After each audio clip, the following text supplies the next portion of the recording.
Welcome to part 2 of Life Beyond the Grave. This is attached to the Lori Vallow case. In part 1, we were learning about Chad Daybell. And we left off with the fact that Chad's best friend at the time was an 80-year-old man that he was caring for morning and evening. We're in the 1980s. We also learned that Chad has some mental issues and struggles going on, and he has squished 120 bees, but he feels a massive guilt about that. So let's continue here. Chad is in 8th grade, and he mentions that his grandfather sets him down and tells him a very amazing story, something that sticks with him. So Grandpa Chestnut tells him that something amazing happened at the Manti Temple, which is a Mormon temple.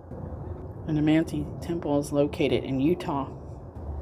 Chad says, quote, "It opened my mind to how our ancestors in the spirit world are very aware of what we're doing on earth," end quote.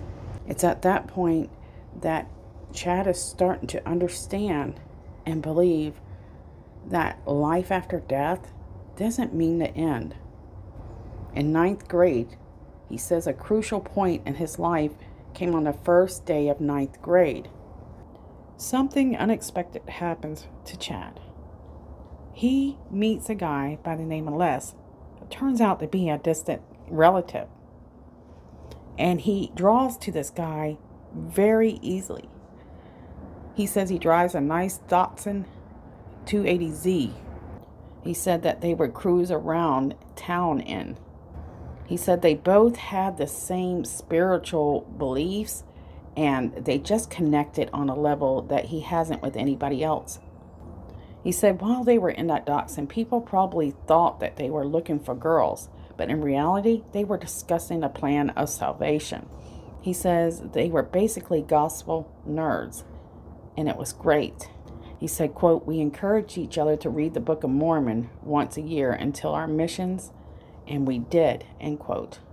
So what is interesting about this meeting between Chad and his distant relative Les is the fact that they both adored sports. They were both athletes, but Les was much better at the sports than Chad.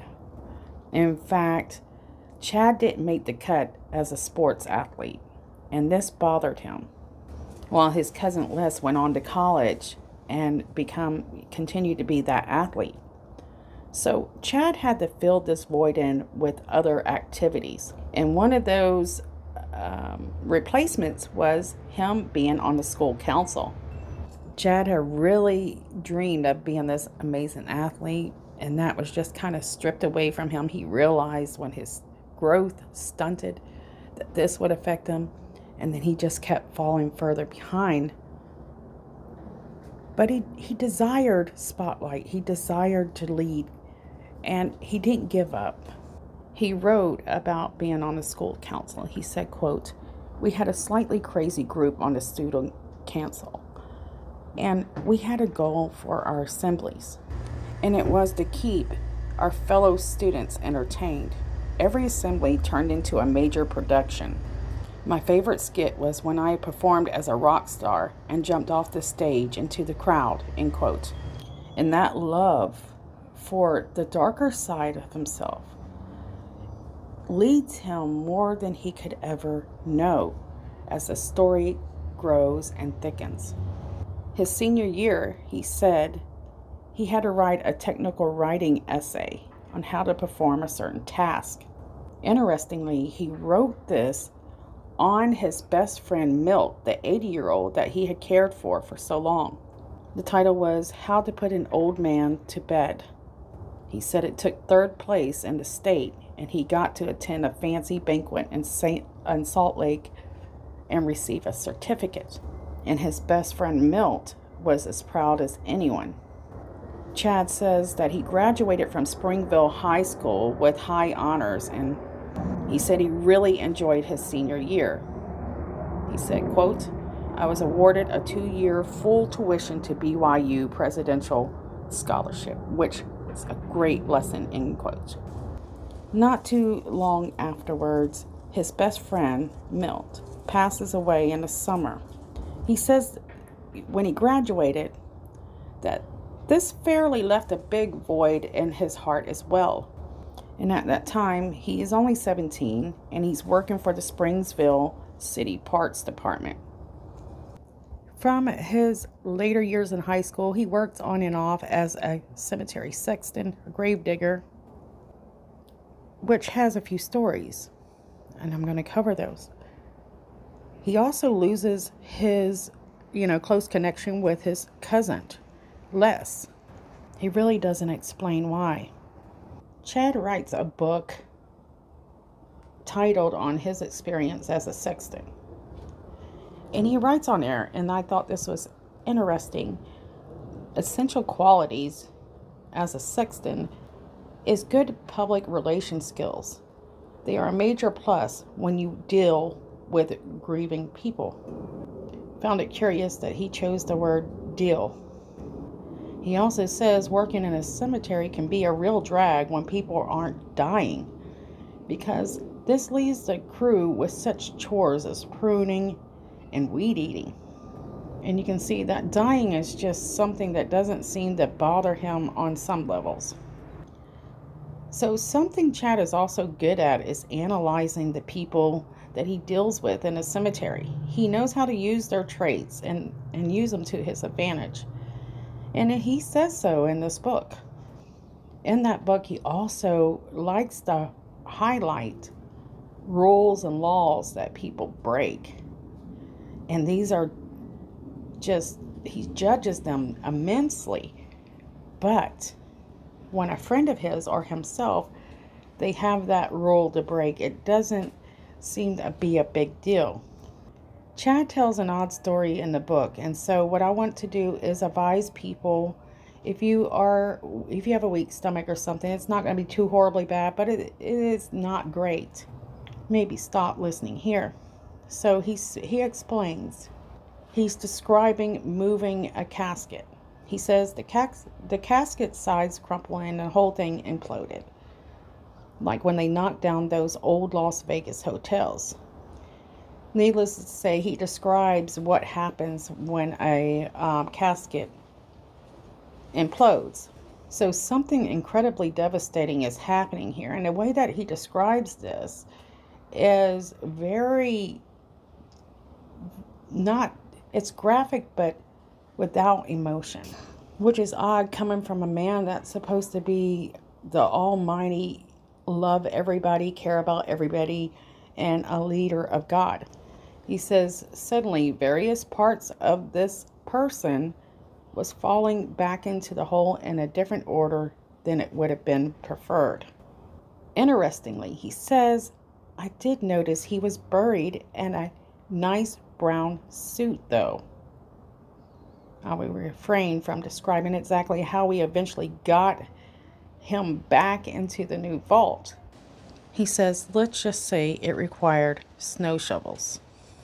He then tries to turn it into a humorous situation.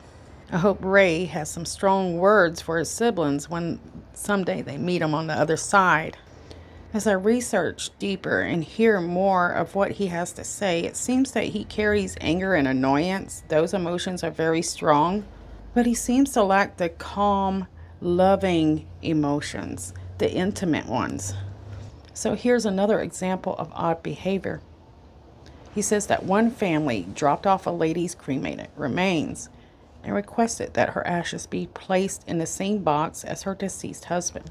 He said the family left and that they would be back in a few hours. Chad dug down, found the original box, and he said there was no way that he could fit the second box into the original box. I wanted to honor their wishes, so I popped open the second box and pulled out cremated remains, which were contained in a sturdy plastic bag.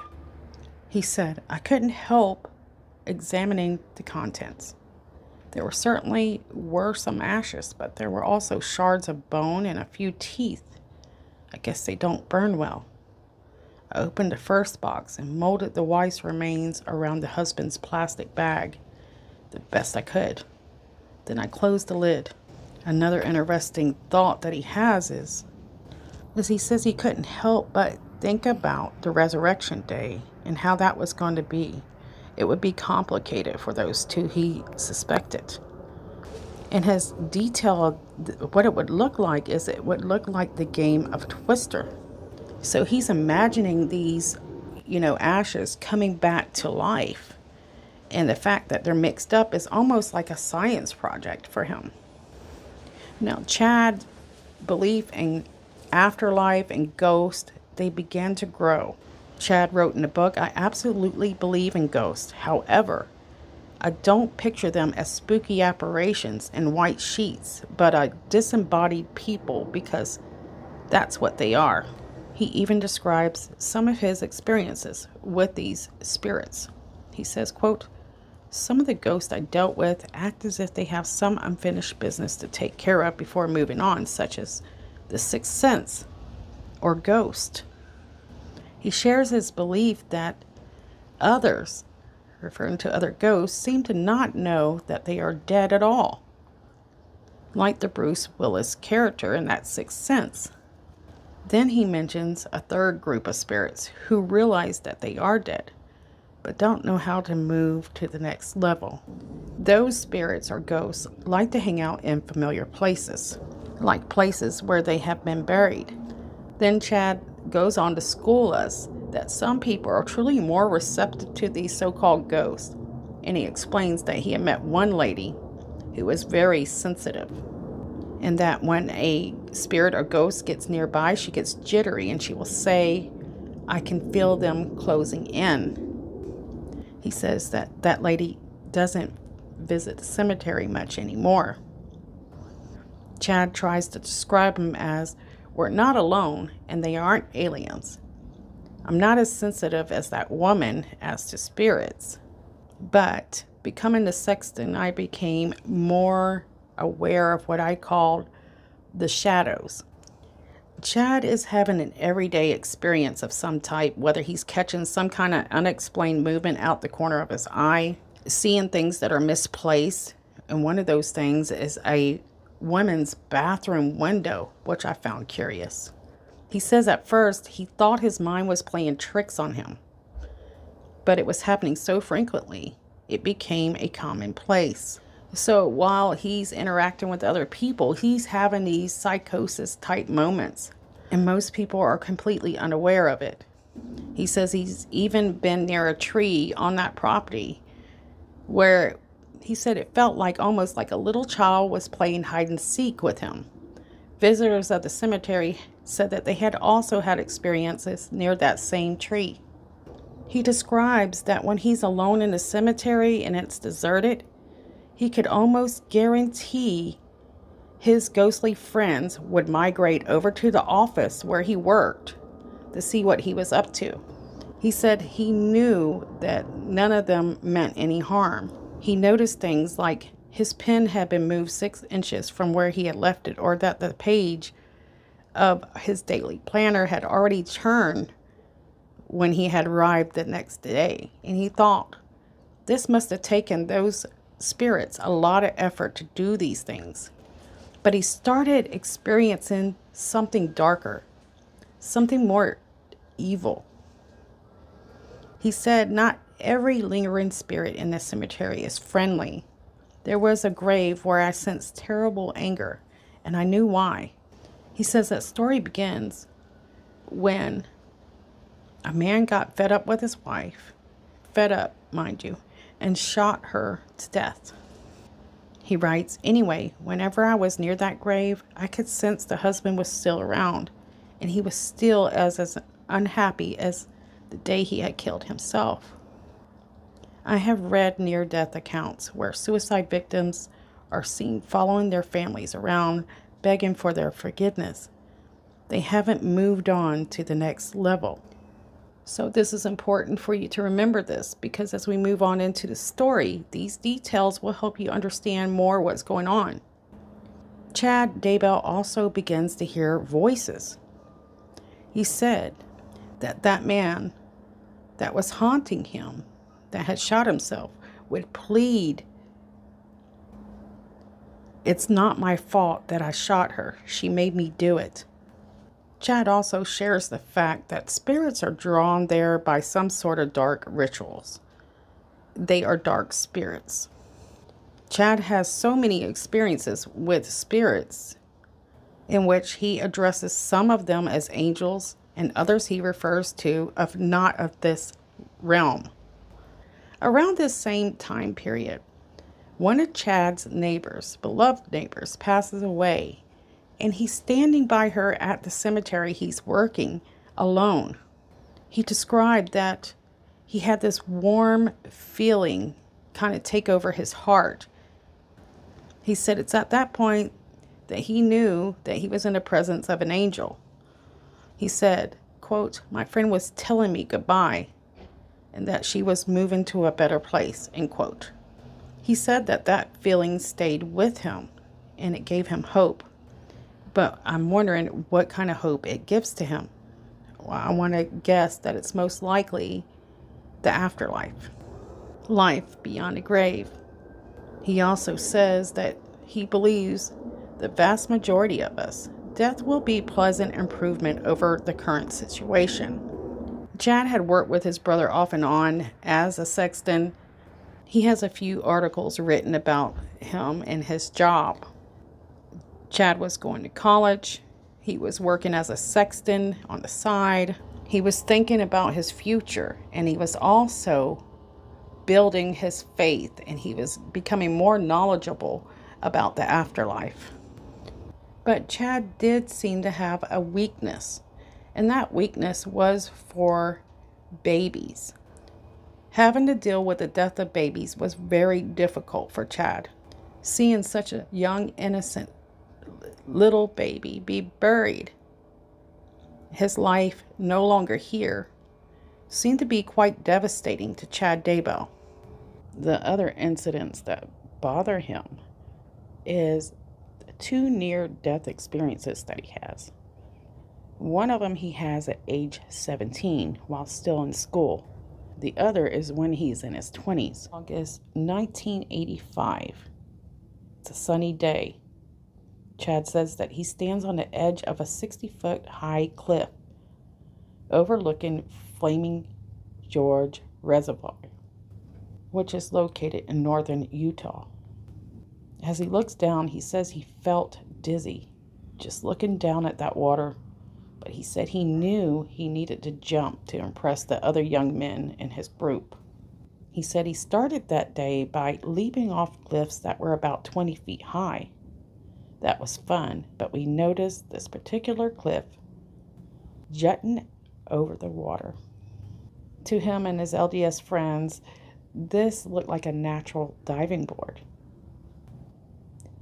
They stood there and watched someone else jump from the ledge first. After watching that person jump, they all scrambled uphill. Chad said once he got up there, he could really feel how truly high up it was. And looking back now, he felt like a stupid teenager. He stared down at the water, and he was shaking in nervousness. He said he took another long look. Finally, he pushed off with his right foot. Then he began his descent. Chad says that he remembers when falling, it just felt like it was lasting forever. And when he finally hit the water, it felt like he had slammed into concrete. He says a shock went through his entire body, and he saw a white flash of light. He felt an audible pop in the base of his skull, and he said he thought, "Oh no, I broke my neck." He also thought he might have cut his forehead. He had a brief searing pain above his eyes, and he said he quickly realized something even worse was happening. His spirit was partially out of his body. Chad believes that he visits another dimension. Chad described what he experienced that day. He said, "During those few minutes, I could see on the other side of the veil. I saw an endless white plain in all directions. There seemed to be a distinct horizon hundreds of miles in the distance. I also heard a deep, rich melody that sounded like a synthesizer. The pain that I felt a few moments earlier was gone.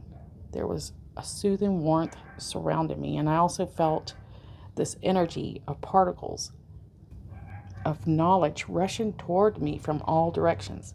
I just soaked it all in. Within seconds, though, my body started to float toward the surface. My spirit quickly reversed course through my head and got sucked back into place. I instantly felt chilled and somewhat paralyzed. My entire body was sore for a week, and even then I felt off kilter. My body and spirit were disjointed. Sometimes my right eye would just go blind, but if I hit the side of my head with my palm, I could see again. I didn't tell my parents about it. I was an invincible teenager, right? Why bother? So this is one of the most important things we need to know. It says, or he explains more about this veil and where it comes from. So in retrospect, he says, I believe that when I hit the water and my spirit exited my body, my personal veil was torn open near my forehead and never sealed back properly. He explains that's why he felt physically out of sync. It was because he had spiritually changed, and that when he did get a glimpse of that dimension, it felt like home. And at this point, he's starting to have more faith in his beliefs of the afterlife. He believes that there's several other dimensions, and you must understand with the Mormon religion, there are several different stages that your soul goes through. And Chad has an interest in the gospel topics like he has never before. He believes that he's becoming very receptive to sensing disembodied spirits, as well as receiving direct promptings and impressions. He's even reflecting back to the other times in his life where he had signs of what he believed could have been near-death incidents. He is gathering these incidents and filing them in new folders labeled basically Satan and gifts. And in his early 20s, when he has a second near-death experience, and in his 20s, his second near-death experience, he's growing more and more confident in what he's seeing and thinking. These two incidents will fuel new paths to meet new people and go a new direction. And for him to be someone that is able to foresee the future, he seems to be totally blinded by what's coming soon. Okay, guys, we're going to end this here. Putting these together is a lot of work. So we're ending part 2, and I'll work on part 3. We do have a lot of story attached to Chad, and we're able to do that. And that can help us understand how this story got as twisted as it did. Thank you for watching, guys, and I'll see you guys part 3.